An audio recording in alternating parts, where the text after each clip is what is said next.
Que se passerait-il si je te disais que plus tu poursuis quelqu'un, plus tu l'éloignes? Que chaque message sans réponse, chaque tentative pour plaire, chaque effort désespéré te rend en réalité invisible? Parce que le désir humain ne s'allume pas avec une disponibilité constante, mais avec du mystère, de la rareté et de la distance. Dans cette vidéo, tu vas découvrir l'art de la psychologie inverse. Comment arrêter de courir derrière ceux qui ne te valorisent pas? Comment transformer ton absence en attraction et comment récupérer le pouvoir que tu as perdu à force d'insister? Il ne s'agit plus de chercher l'approbation, mais de devenir quelqu'un d'assez magnétique pour que les autres se demandent « Pourquoi n'es-tu plus là ?» Avant de commencer, prends un moment pour écrire dans les commentaires « Mon changement commence maintenant avec le stoïcisme ». Fais-le comme un engagement envers toi-même, un premier pas vers la meilleure version de toi. Allons-y ensemble dans ce chemin. Numéro 1. Donnez moins que ce qui est attendu. Parfois, ce que tu peux faire de plus puissant, ce n'est pas donner plus, mais donner moins.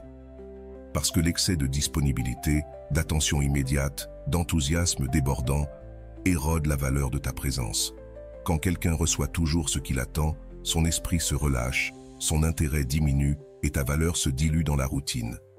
Mais lorsque tu agis avec subtilité, que tu donnes moins que prévu, que tu laisses un peu d'espace vide dans la conversation, dans ta réaction, dans ton énergie, quelque chose change. L'autre personne, sans savoir pourquoi, commence à se sentir intriguée. Et cette intrigue est plus puissante que n'importe quel mot. Il ne s'agit pas d'être froid ou de punir avec le silence, mais de briser le schéma de prévisibilité. L'être humain est conçu pour rechercher ce qu'il ne comprend pas entièrement, ce qui échappe, ce qui ne se donne pas facilement. Quand quelqu'un sait toujours comment tu vas réagir, quand tu vas écrire, combien tu vas donner, il perd l'incitation à te découvrir.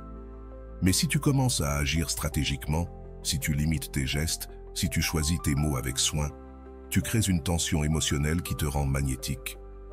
Parce qu'à présent, tu n'es pas entièrement accessible, tu es là, mais avec mesure. Et cela dans une époque de surabondance est fascinant. La psychologie l'explique clairement. La curiosité naît de l'incertitude, pas de l'évidence, pas de la répétition, de ce qui n'est pas tout à fait connu, de ce qui est pressenti, mais pas confirmé. C'est cela qui maintient le désir vivant. Lorsque tu donnes moins que ce que l'autre attend, tu ne fermes pas une porte, tu laisses entrouverte une fenêtre. Une fenêtre par laquelle s'infiltre le doute, l'imagination, le désir. Et cela active dans son esprit un mécanisme subtil mais puissant. Le besoin de te comprendre, d'avoir plus de toi, de te conquérir. Fais l'essai. La prochaine fois que tu reçois un message, ne réponds pas immédiatement. Laisse le temps créer de l'attente, non pas par arrogance, mais par intelligence émotionnelle. Ne te surexplique pas. Ne te force pas à remplir tous les silences. Parfois, une réponse courte, un sourire discret, un regard qui ne révèle pas tout, a plus d'impact qu'un discours entier. Il ne s'agit pas de jouer avec les sentiments des autres, mais d'arrêter de donner les tiens sans réflexion. Quand tu réduis ton enthousiasme, quand tu donnes juste ce qu'il faut, l'autre commence à se demander « Que se passe-t-il? Est-il en colère? Est-il occupé? Ne m'aime-t-il plus ?» Et c'est cette question sans réponse qui ouvre la porte au désir. Parce qu'à ce moment-là, tu n'es pas un livre ouvert, tu es une énigme, un défi émotionnel. Et l'être humain, par nature, aime les défis. Plus tu es accessible, moins tu suscites d'intérêt. Plus tu te réserves, plus tu es recherché. Cela ne signifie pas fermer ton cœur, mais le gouverner. Cela signifie que tout le monde ne mérite pas 100% de ton énergie dès le départ. Que l'attention est un privilège, pas une obligation. Et si tu sais la doser, tu peux changer la dynamique de n'importe quelle relation. Ne te précipite pas à tout dévoiler. Ne sois pas pressé de donner ta meilleure version. Garde quelque chose pour plus tard, car ce qui est donné immédiatement est consommé rapidement. Mais ce qui est donné avec intelligence reste. Tu verras que peu à peu, l'autre personne commencera à investir plus dans la conversation, à chercher ton attention avec plus d'efforts, à te valoriser davantage. Parce qu'à présent, ce qui était sûr devient incertain. Et dans cette incertitude naît une nouvelle forme d'attraction, une forme qui ne nécessite pas d'explication, de preuves ou de mots doux. Une forme qui coule simplement parce que le mystère a remplacé la routine. Donner moins, ce n'est pas soustraire, c'est multiplier ta valeur perçue. C'est créer un espace émotionnel où l'autre doit travailler pour toi. Et ce travail, cet effort, est ce qui transforme la perception. Parce que personne ne valorise ce qu'il obtient sans effort. Mais ce qui coûte, ce qui doit être conquis, ce qui échappe un peu, cela devient inoubliable. Et tu mérites d'être inoubliable. Pas par insistance, mais par présence contrôlée, grâce à l'art de donner moins et de laisser l'autre en vouloir plus. Numéro 2. Le pouvoir du silence. Parfois, ce que tu peux dire de plus puissant, c'est rien.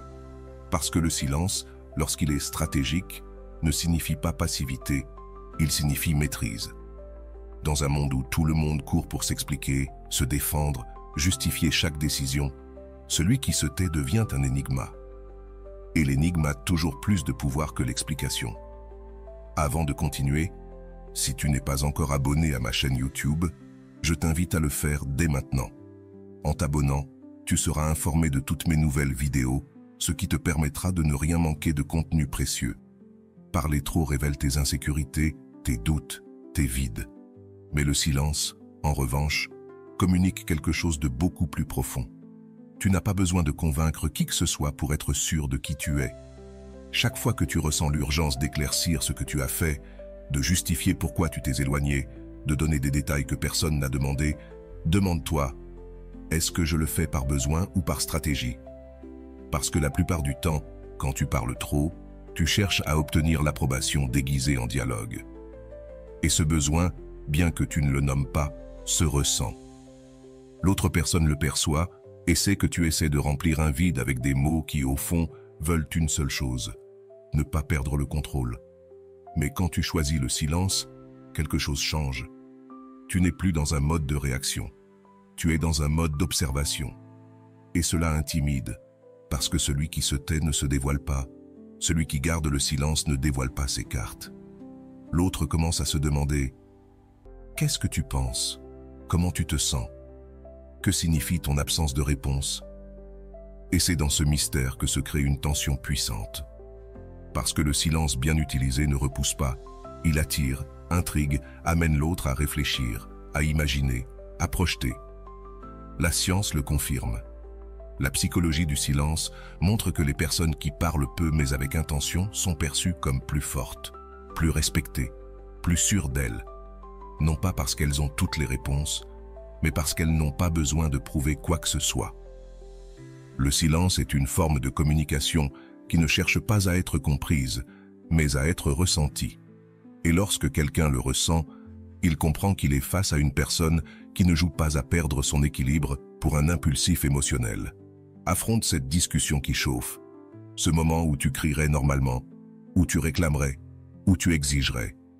Reste silencieux, respire, observe, laisse l'autre révéler son caractère pendant que tu protèges le tien. Ne réponds pas immédiatement. Ne rédige pas ce long message explicatif. Ne lance pas cette pique. Reste dans le silence, car c'est dans cette pause que se construit ton pouvoir. Peu à peu, les autres le remarqueront. Tu deviendras imprévisible, imposant, non pas parce que tu intimides, mais parce que tu ne tombes pas dans le jeu du drame. Parfois, ton silence dit « Cela ne m'affecte pas ». D'autres fois, il dit « Je n'ai pas besoin de te convaincre ». Mais il dit toujours « J'ai le contrôle sur moi ». Et ce contrôle est ce qui est le plus respecté. Parce qu'un monde où tout le monde veut avoir le dernier mot, tu choisis l'impact de ne rien dire. Le silence n'est pas de l'indifférence, c'est de la présence contenue. C'est de la force qui n'a pas besoin de montrer de muscles. C'est une déclaration qui n'utilise pas de voix, mais du caractère. Le meilleur du silence, c'est qu'il transforme la dynamique. L'autre commence à penser plus à ce que tu pourrais dire. Il interprète, analyse, ressent. Et ce processus intérieur vaut plus que n'importe quel discours que tu aurais pu prononcer.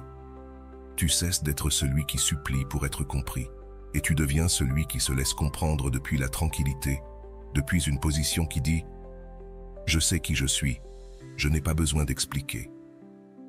Tu n'as pas besoin de disparaître, il suffit d'apprendre à ne pas réagir tout le temps. Parfois, être là sans répondre est déjà suffisant pour envoyer le bon message. Parce que, Quand tu arrêtes de chercher de la validation avec des mots, ton énergie change. Tu n'es plus en mode défense, tu es en mode choix. Et cela te positionne d'un autre endroit. Un endroit où tu décides combien tu donnes, quand tu le fais, et si cela en vaut la peine. Pratique le pouvoir du silence lors de la prochaine discussion, de la prochaine critique, ou du prochain moment où tu te sens tenté de justifier ta valeur. Ne réponds pas, n'explique pas. Reste simplement avec toi-même.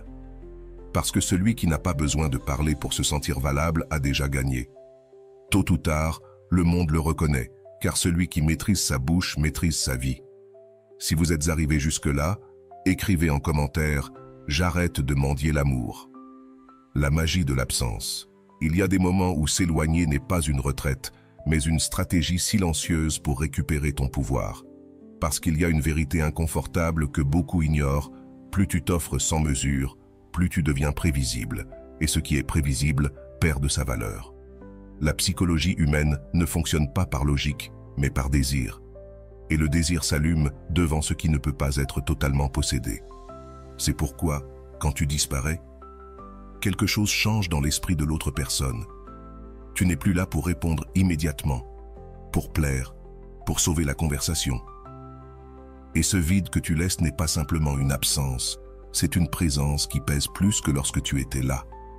Ce qui n'est pas là devient mystère, et le mystère est toujours plus intéressant que l'évidence.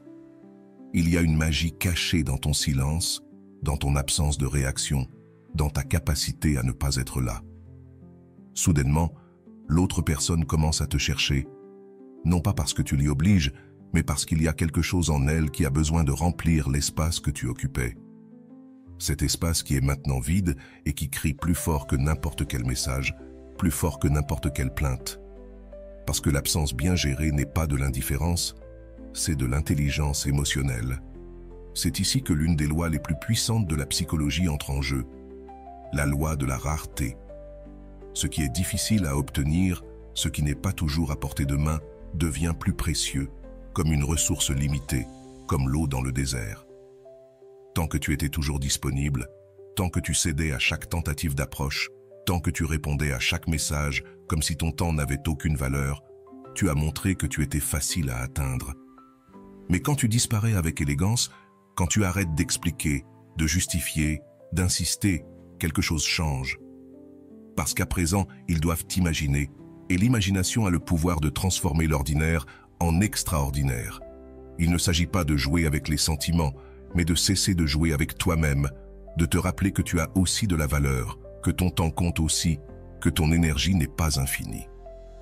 Pratiquer le détachement ne signifie pas fermer ton cœur, mais arrêter de le donner à ceux qui ne savent pas le chérir. Cela signifie décider de ne pas poursuivre celui qui n'a pas prouvé qu'il te voulait près de lui. Car ton absence, quand elle est stratégique, est une forme de dignité. C'est une déclaration silencieuse qui dit « Je suis aussi important ». Commence par observer tes propres comportements. Réponds-tu toujours immédiatement? Es-tu celui qui initie toutes les conversations? Es-tu celui qui cède en premier? Si c'est le cas, fais une pause. Retire-toi doucement, non avec du drame, non avec de la colère, mais avec clarté. Rends-toi rare, réduis ta présence. Permets à l'autre de ressentir ce que cela signifie de ne pas t'avoir près de lui.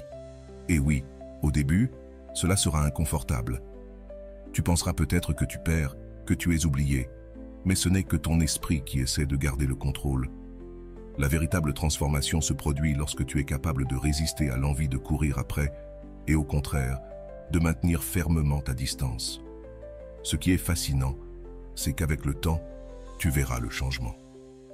La personne qui semblait indifférente commencera à chercher ton attention, non pas parce que tu l'y as obligée, mais parce que ton absence a commencé à parler plus fort que tes mots.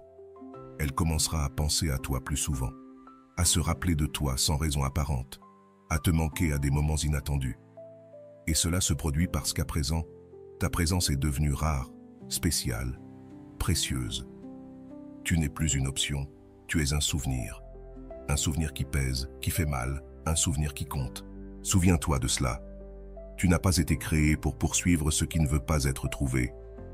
Tu as été créé pour être une présence qui se valorise. Et parfois, pour que l'on te valorise, il faut que tu t'éloignes. pas pour blesser, mais pour t'apprendre toi-même que tu n'as pas besoin d'être là où tu n'es pas célébré. C'est là la véritable magie de l'absence. Parce que lorsque tu t'éloignes par amour-propre, tu commences à attirer depuis un autre endroit, depuis le respect, depuis le mystère, depuis la force. Le vrai pouvoir dans une relation ne réside pas dans la rétention, mais dans l'autorisation.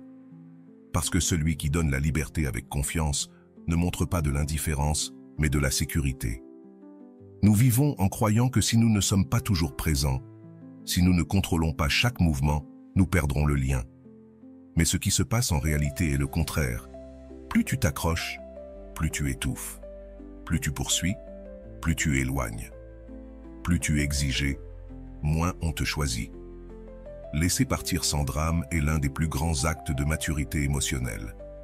Quand tu permets à l'autre de s'éloigner, d'explorer, de respirer, de prendre son propre espace sans le transformer en une menace pour ton estime de toi, tu envoies un message clair.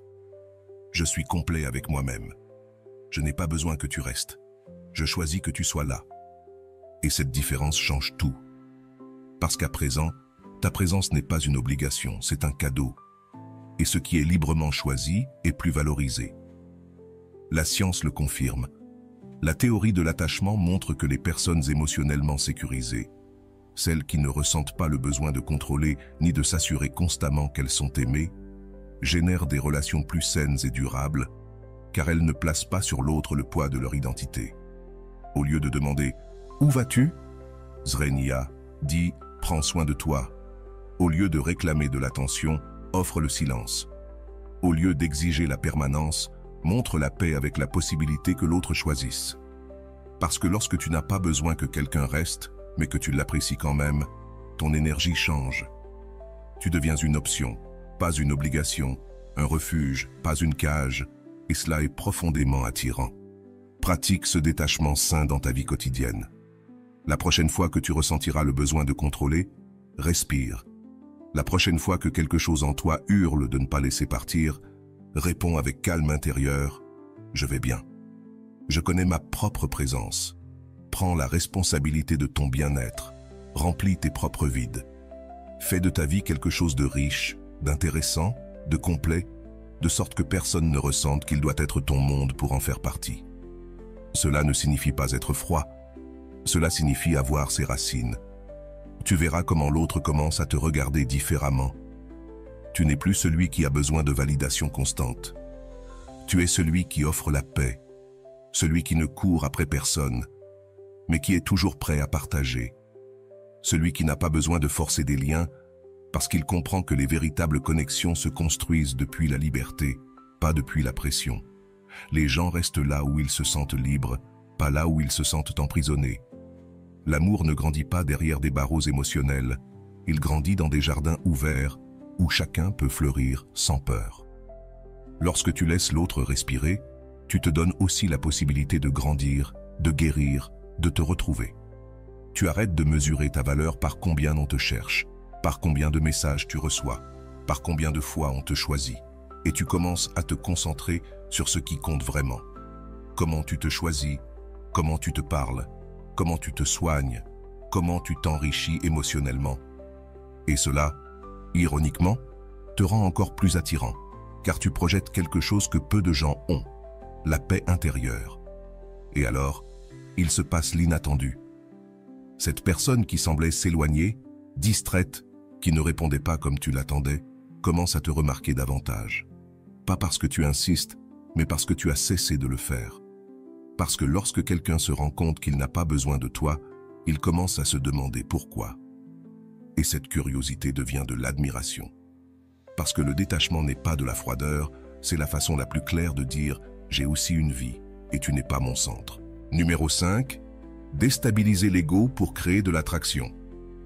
Lorsque tu mets quelqu'un sur un piédestal, tu te mets toi-même en dessous sans t'en rendre compte. Le problème n'est pas d'aimer ou de montrer de l'affection. Le problème, c'est de le faire par besoin, par urgence, par peur de perdre. Et c'est là que l'ego de l'autre se renforce, tandis que le tien se dilue. Parce que si tu es toujours disponible, si tu fais constamment des éloges, si tu montres sans cesse combien tu tiens à cette personne sans recevoir la même chose en retour, l'équilibre est brisé. Ce qui au départ semblait être une connexion se transforme en domination émotionnelle. Mais il existe une façon subtile, presque imperceptible, d'inverser cette dynamique. Faire en sorte que l'autre personne remette en question son importance dans ta vie, non par mépris, mais par absence sélective, par changement de priorité, par silence stratégique. Parce que lorsque quelqu'un qui était habitué à avoir ton attention sans effort remarque que tu n'es plus pareil, que tu ne réponds plus comme avant, que tu ne tournes plus autour de lui, quelque chose en lui s'agite. Il ne comprend pas ce qui s'est passé, il se demande s'il a fait quelque chose de mal, il s'inquiète. Et ce petit tremblement dans son ego est le début d'une nouvelle attraction. La psychologie est claire là-dessus. Lorsque l'ego est déstabilisé, le désir de reconnecter s'active. C'est comme si, en sentant qu'il a perdu de la valeur à tes yeux, l'autre personne ressentait le besoin de le récupérer. Parce que l'être humain, par nature, a besoin de se sentir précieux, admiré, reconnu. Et si tu étais une source constante de cette validation, et que soudainement tu deviens froid, discret, sélectif, cela crée un vide. Un espace qui était auparavant rempli de ton énergie et qui maintenant est en silence. Ce vide, si tu le gères avec intelligence émotionnelle, devient ton plus grand allié. Commence par réduire la fréquence avec laquelle tu écris, appelles ou inities des conversations, non pas comme une punition, mais comme une manière de restaurer l'équilibre. Au lieu de raconter chaque détail de ta journée, garde le silence. Au lieu de montrer un enthousiasme constant, observe sans urgence. Fais en sorte que l'autre personne voit que ton attention n'est pas un droit automatique, mais un privilège qui se gagne par réciprocité. Fais-lui remarquer que ta vie continue sans elle, que tu as d'autres priorités, d'autres objectifs, d'autres intérêts. Que tu n'es plus cette personne dépendante qui gravite autour de son monde. Parce que lorsque l'ego cesse de recevoir l'attention qui le soutenait, il commence à chanceler. Et lorsqu'il chancelle, il cherche à reprendre le contrôle, à retrouver cette version de toi qui lui donnait tout et qui maintenant marche avec autonomie. Ce qui est fascinant dans ce processus, c'est que lorsque c'est fait correctement, cela ne nécessite pas de mots. Il n'est pas nécessaire de dire « tu ne comptes plus autant pour moi ». Il suffit d'agir différemment, de ne pas courir lorsqu'il appelle, de ne pas répondre immédiatement, de ne pas montrer de l'anxiété à l'idée de retenir la personne. Parce que dans ce calme, dans ce nouveau rythme, dans cette apparente indifférence, il y a un message puissant. Tu n'es plus le centre de mon monde. Et lorsque l'autre personne ressent cela, elle commence à chercher, à tester, à envoyer des signaux.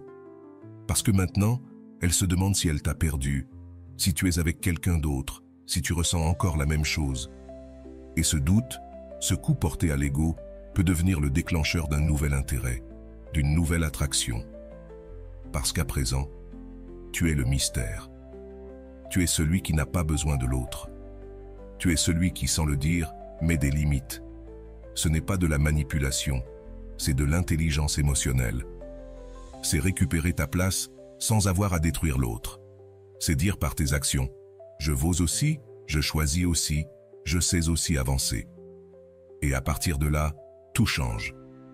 La relation s'équilibre, le respect revient, l'intérêt se renouvelle. Numéro 6. Disparaître stratégiquement. Il y a des moments où disparaître n'est pas un acte de distance, mais une déclaration de valeur. Lorsque quelqu'un commence à te chercher, à te prêter plus d'attention, à être plus présent, c'est précisément à ce moment-là que se retirer avec élégance crée le plus grand impact émotionnel. Parce que ce qui disparaît au point culminant de l'intérêt ne s'oublie pas, ça reste dans l'esprit. Ça devient une obsession douce. Tu n'es pas en train de fuir. Tu montres que ta présence n'est pas garantie, que tu n'es pas disponible par défaut, que s'ils veulent te garder, ils devront le mériter. C'est une stratégie silencieuse mais dévastatrice. Juste au moment où l'autre personne commence à penser qu'elle a ton attention assurée, tu pars. Tu t'éloignes sans bruit, sans explication, sans avoir besoin de faire remarquer ton départ. Et dans ce vide que tu laisses, commence à croître une tension émotionnelle que même toi tu ne pourrais pas créer avec des mots. Parce que l'esprit humain est conçu pour valoriser ce qui est en danger de se perdre. Et toi, en t'éloignant au moment le plus inattendu, tu deviens cette perte incertaine qui fait plus mal qu'une absence explicite. Ce n'est pas de la vengeance ni du châtiment émotionnel, c'est du repositionnement. C'est un rappel tacite que tu n'es pas là par habitude, que ta présence a des conditions, que ton énergie n'est pas une ressource infinie que les autres peuvent utiliser quand cela les arrange. Ce genre de disparition ne nécessite pas d'explication. Tu n'as pas besoin de dire « je me suis éloigné parce que, Zrenia », il suffit de le faire. Laisse l'autre sentir ce que cela signifie que tu ne sois plus là. Et cela fait mal, parce qu'avant tu étais partout, et maintenant, soudainement, tu n'es plus nulle part. La science le confirme. La théorie de l'incertitude affirme que ce que l'on ne peut pas avoir avec certitude génère plus de désir que ce qui est toujours disponible. Ce qui est difficile à obtenir devient une quête, ce qui est inatteignable devient fascinant. Ta distance stratégique n'est pas de l'indifférence, c'est du magnétisme pur. Parce qu'à présent, il t'imagine, il te manque, il te réinterprète, il se demande si tu les as perdus ou si tu es simplement en train de changer. Et ce doute, cette incertitude, les oblige à se regarder eux-mêmes, à se demander ce qu'ils ont fait, ce qu'ils ont laissé faire, ce qui a causé ton éloignement. Fais-le avec classe, pas avec colère. Ne t'en vas pas en frappant des portes émotionnelles. Retire-toi simplement. Ralentis le rythme, arrête d'écrire en premier, arrête d'être aussi disponible. Ne réponds pas immédiatement à tout, change le pattern.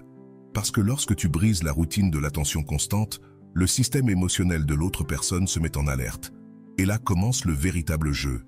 Tu n'es plus une constante, tu deviens une variable, et tout ce qui n'est pas constant devient intéressant. Commence par identifier ce moment clé. Peut-être après une longue conversation ou juste après qu'on t'ait demandé un peu de ton temps. Peut-être que lorsque tu remarques que son attention augmente, qu'elle commence à investir davantage en toi, c'est là que tu dois disparaître. Pas par orgueil, mais par sagesse. Pas pour faire du mal, mais pour rétablir l'équilibre. Parce qu'à certains moments, lorsque tu donnes trop, ce que tu provoques, ce n'est pas de la gratitude, mais de la saturation. Et la saturation détruit le désir. Mais si tu sais te retirer avec élégance, avec silence, avec intention, quelque chose d'extraordinaire se produit. L'autre personne commence à te regarder différemment, comme quelqu'un qui n'est pas là par nécessité, mais par choix, comme quelqu'un qui ne se contente pas de miettes d'attention, comme quelqu'un qui se respecte assez pour arrêter d'insister quand il sent qu'il a déjà trop donné. Et ce respect qu'il projette se transmet, parce que ce que l'on montre, l'autre finit par le refléter. Disparaître stratégiquement, ce n'est pas complètement disparaître, c'est se rendre rare, c'est être là seulement quand tu veux vraiment l'être, pas par habitude. Et lorsque tu reviendras, si tu choisis de revenir, tu remarqueras la différence. Il y aura plus de soins, plus d'attention, plus d'efforts, parce qu'à présent, ils savent que tu n'es pas acquis, et cela te rend précieux. Que l'autre comprenne, que l'autre approuve, que l'autre ne se fâche. Mais depuis quand as-tu besoin de la permission pour vivre ta vérité? La nécessité de te justifier naît de la peur de ne pas être accepté, du désir profond d'éviter le conflit, de maintenir une image de personne bien devant tout le monde. Mais dans cette tentative de plaire, tu es en train de te trahir.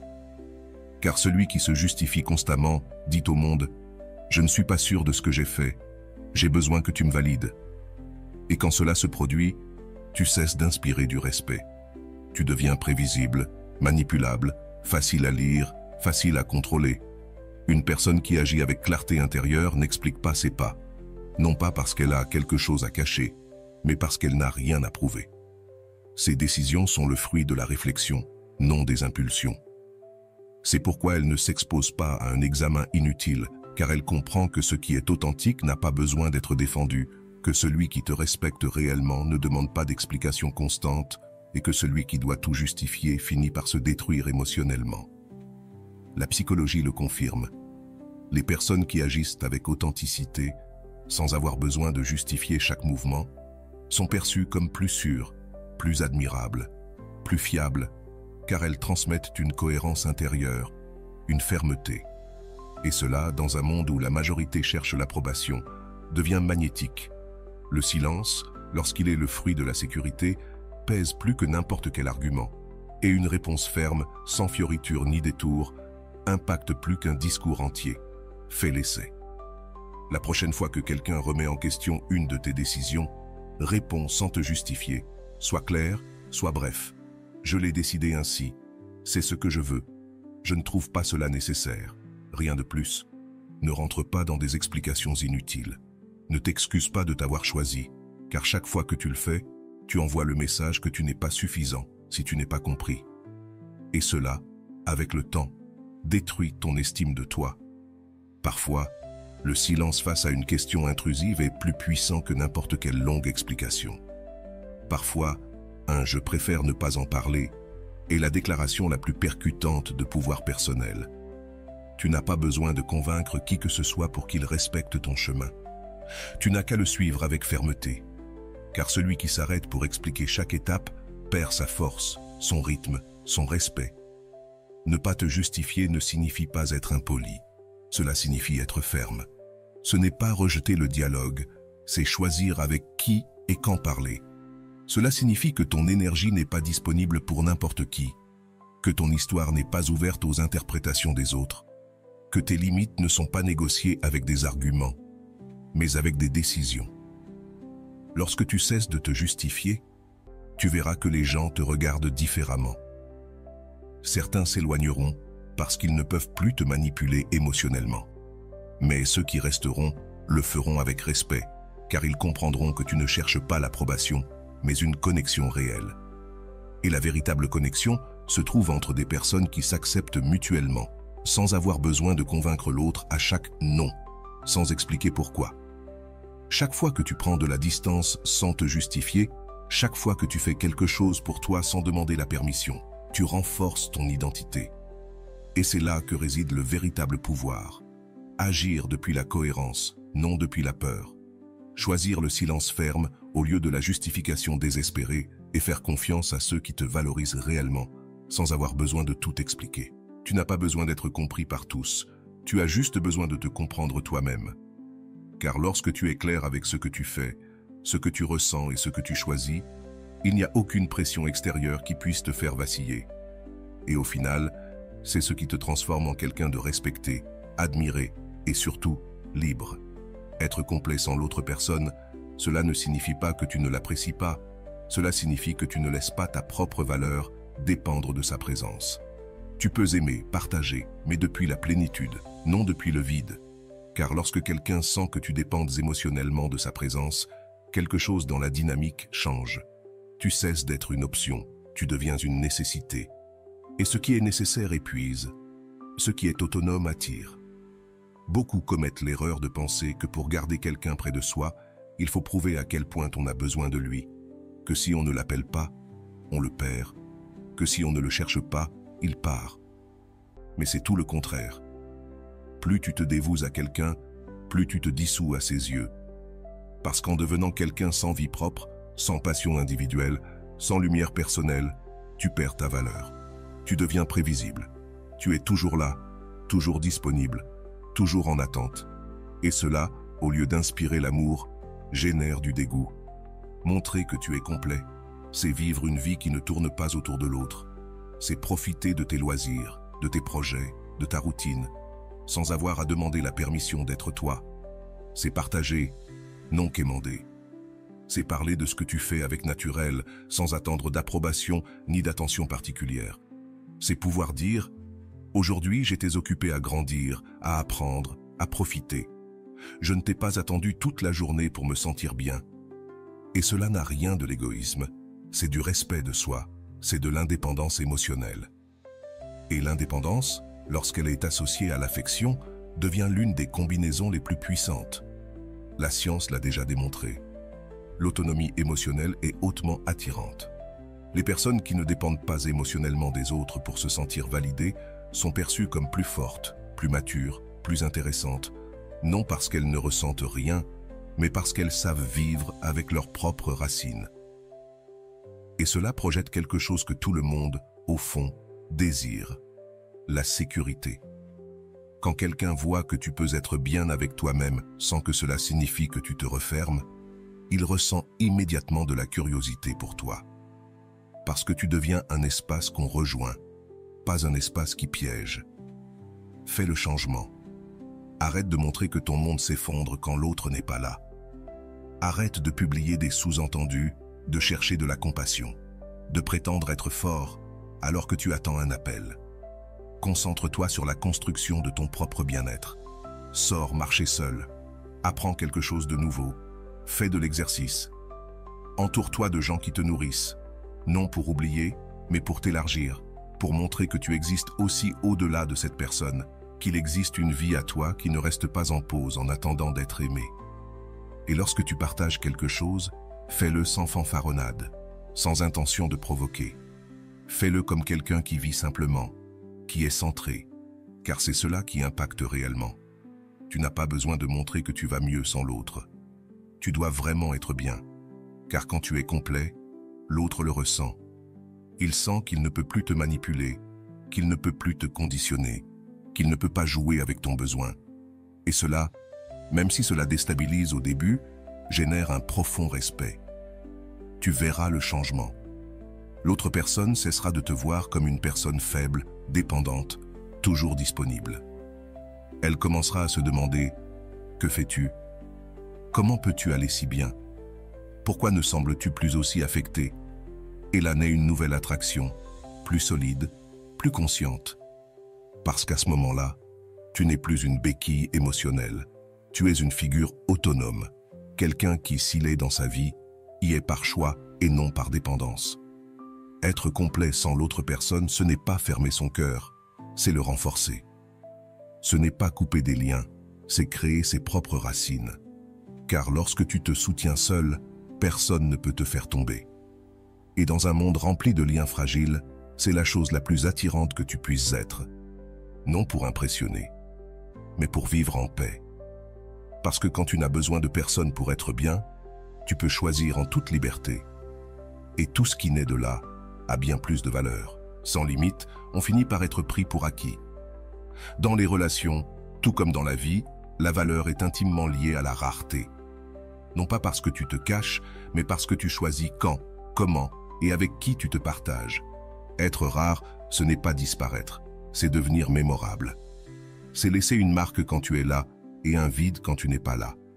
Quand tu es disponible pour tout, quand tu réponds à chaque message en quelques secondes, quand tu assistes à chaque rencontre, même fatigué, ce que tu dis sans t'en rendre compte, c'est que ton temps n'a pas de valeur. Tu n'as pas de priorité propre. N'importe qui peut accéder à toi avec un minimum d'effort. Et ça, même si ça semble généreux, ne crée pas du respect. Ce que cela génère, c'est de la saturation. Car tout ce qui est offert sans filtre devient commun, et personne ne veut du commun. Tout le monde désire ce qui se distingue, ce qui impacte, ce qui se souvient. L'esprit humain fonctionne avec un biais très clair. Il valorise ce qui est rare. La théorie de la rareté le démontre encore et encore. Quand quelque chose est difficile à obtenir, on le désire davantage. Quand quelque chose n'est pas toujours présent, on le recherche. Quand quelqu'un apparaît avec force, mais pas fréquemment, il reste dans la mémoire plus longtemps que celui qui est toujours là, sans marquer la différence. Ainsi fonctionne le désir. Il ne se construit pas par une présence continue, mais par un impact dosé. Commence par valoriser ton temps. Ne réponds pas à tout immédiatement. Ne te sens pas coupable de ne pas être toujours disponible. Apprends à garder le silence, à prendre de la distance, à choisir quand être là, non pas comme un jeu, mais comme un acte de respect envers toi-même. Quand tu fais de ton attention une ressource limitée, les autres commencent à la percevoir comme quelque chose de précieux, car ils savent que tu ne la donnes pas par routine, mais par choix. Fais de chaque rencontre quelque chose qui laisse une trace. Sois mémorable, non pas parce que tu donnes excessivement, mais parce que tu donnes avec intention. Que quand tu parles, ce soit ressenti. Que quand tu écoutes, ce soit profond. Que quand tu partages, ce soit significatif. Car ce qui se souvient n'est pas ce qui abonde, mais ce qui touche. Et cela ne se réussit pas en étant là tout le temps, mais en étant là au moment juste, de la manière juste. Être rare, c'est aussi protéger ton énergie. Tout le monde ne mérite pas la même version de toi. Tout le monde ne doit pas avoir accès à ton monde émotionnel, à ton temps, à ton attention. Ton cercle ne se mesure pas en quantité, mais en qualité. Et si tu veux être perçu comme quelqu'un de précieux, commence par agir comme tel. Que ta présence soit un cadeau, pas un produit en solde. Que tout le monde ne puisse pas te prédire, que personne ne te prenne pour acquis. Quand tu feras cela, tu verras un changement immédiat. Les personnes qui ne valorisaient pas ta présence commenceront à la manquer. Elles voudront savoir de toi, chercheront ton attention, tenteront de se reconnecter. Non pas parce que tu les manipules, mais parce qu'elles comprennent maintenant que tu n'es pas toujours disponible, que tu choisis, que tu te protèges. Et ce changement de perception transforme la dynamique de toute relation. Tu n'es plus juste quelqu'un, tu deviens quelqu'un qui laisse une trace, car tu n'as pas donné pour donner, tu n'as pas été là pour être là. Tu as choisi quand et comment apparaître. Cela génère du respect, du désir, de l'admiration. Et, ce qui est le plus important, cela te donne la paix. Car tu ne cours après personne, tu ne quémandes pas d'espace, tu ne te fatigues pas pour de l'attention. Tu as le contrôle de toi, et depuis cet endroit, tout le reste coule naturellement. Souviens-toi que cela ne concerne pas disparaître, mais être stratégique. Il ne s'agit pas de jouer avec les autres, mais de prendre soin de toi. Parce que quand tu comprends ta valeur, tu cesses de te donner gratuitement. Et quand tu cesses de te donner gratuitement, les autres commencent à te voir pour ce que tu es. Quelqu'un de précieux, quelqu'un de différent, quelqu'un d'inoubliable. Et dans un monde où tout le monde crie pour de l'attention, c'est ton plus grand atout. Ne sois pas toujours là, mais quand tu es là, que personne ne puisse t'oublier. Sois imprévisible et maîtrise le rythme. Quand tu places quelqu'un sur un piédestal, tu te places toi-même en dessous sans t'en rendre compte. Le problème n'est pas d'aimer, de montrer de l'affection. Le problème est de le faire par nécessité, par urgence, par peur de perdre. C'est là que l'ego de l'autre s'élève tandis que le tien se dissout. Car si tu es toujours disponible, si tu complimentes toujours, si tu montres constamment combien tu tiens à lui sans recevoir la même chose en retour, l'équilibre est rompu. Ce qui semblait être une connexion se transforme en domination émotionnelle. Mais il existe une manière subtile, presque imperceptible, d'inverser cette dynamique. Faire en sorte que l'autre personne se demande quelle est sa place dans ta vie, non pas par mépris, mais par une absence sélective, par un changement de priorité, par un silence stratégique. Quand quelqu'un qui était habitué à avoir ton attention sans effort remarquera que tu n'es plus là comme avant, qu'il n'y a plus de réponse immédiate, que tu n'es plus autour de lui, quelque chose en lui se réveille. Il ne comprend pas ce qui se passe, il se demande s'il a fait quelque chose de mal, il se sent perturbé. Et ce petit tremblement dans son ego est le début d'une nouvelle attraction. La psychologie est claire à ce sujet. Lorsque l'ego se déstabilise, le désir de se reconnecter se réveille. C'est comme si, en sentant qu'il a perdu de la valeur à tes yeux, l'autre personne ressentait le besoin de le retrouver. Car l'être humain, par nature, a besoin de se sentir précieux, admiré, reconnu. Et si tu étais une source constante de cette validation, puis que soudainement tu deviens froid, discret, sélectif, il y a un vide, un espace qui était rempli de ton énergie et qui maintenant est silencieux. Ce vide, si tu le gères avec intelligence émotionnelle, devient ton plus grand allié. Commence par réduire la fréquence avec laquelle tu écris, appelle ou engage des conversations. Pas comme une punition, mais comme un moyen de restaurer l'équilibre. Au lieu de tout raconter, gardez le silence. Au lieu de montrer un enthousiasme constant, observez sans urgence. Fais comprendre à l'autre personne que ton attention n'est pas un droit automatique, mais un privilège qui se mérite par la réciprocité. Fais-lui comprendre que ta vie continue sans elle, que tu as d'autres priorités, d'autres intérêts, que tu n'es plus cet être dépendant qui gravitait autour de son monde. Car quand l'ego cesse de recevoir l'aliment qui le nourrissait, il commence à vaciller. Et quand il vacille, il cherche à récupérer le contrôle. Il cherche à retrouver cette version de toi qui donnait tout et qui maintenant marche avec autonomie. Le plus fascinant dans ce processus, c'est que quand il est bien fait, il ne nécessite pas de mots. Il suffit d'agir différemment, de ne pas courir quand il t'appelle, de ne pas répondre immédiatement, de ne pas démontrer d'anxiété pour retenir. Parce que dans ce calme, ce nouveau rythme, cette apparente indifférence, il y a un message puissant. Tu n'es plus le centre de mon monde. Et quand l'autre personne ressent cela, elle commence à chercher, tester, envoyer des signaux. Elle se demande si elle t'a perdu, si tu es avec quelqu'un d'autre, si tu ressens toujours la même chose. Et ce doute, ce coup à l'ego, peut devenir le déclencheur d'un nouvel intérêt, d'une nouvelle attraction. Car maintenant, tu es le mystère. Tu es celui qui n'a pas besoin. Tu es celui qui, sans le dire, pose des limites. Ce n'est pas de la manipulation, c'est de l'intelligence émotionnelle. C'est retrouver ta place sans devoir détruire l'autre. C'est dire, par tes actes, moi aussi je vaux, moi aussi je choisis, moi aussi je sais avancer. Et depuis là, tout change. La relation se rééquilibre, le respect revient, l'intérêt se renouvelle. Si tu es arrivé jusqu'ici, permets-moi de te remercier profondément pour ton temps et ton attention consacrée à cette vidéo. Avant de partir, abonne-toi à la chaîne si ce n'est pas encore fait. Je te laisse ici 2 vidéos qui pourraient t'intéresser. Prends soin de toi et à bientôt.